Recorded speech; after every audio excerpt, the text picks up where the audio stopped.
This is a July homicide in the Chatham neighborhood. This happened near 86th and State on July 26th. So you see the three people there. They get out of that Dodge Durango, that all-black car. They shoot the victim, a 31-year-old man by the name of Anton Benoit. He was just standing in the parking lot of the Shell station.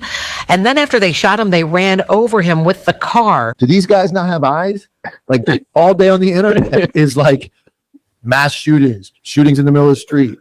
Shooting at these birthday parties, Dairy Queen, shooting, 11 shot, 4 dead. Gunfire broke out and then the group scattered. Most of the victims are listed in good condition. About an hour later, Chicago police say they responded to another shooting near Dearborn and Monroe.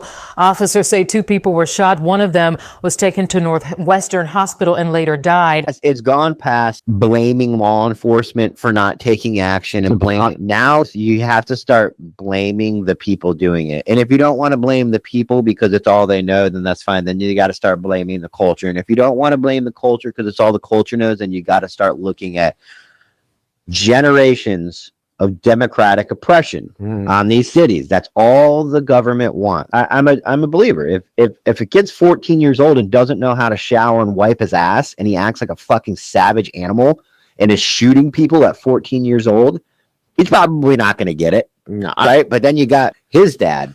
Well, I learned it from my dad. Okay, so that you can't break the chain with him. So maybe it's a cultural thing, and then you can't change an entire culture overnight. So you have to look at why it's a cultural thing. I used to arrest people that have never been outside the city of Orlando. They don't know. They don't know. It's a mystical land to them outside of the fucking hood that they grew up in.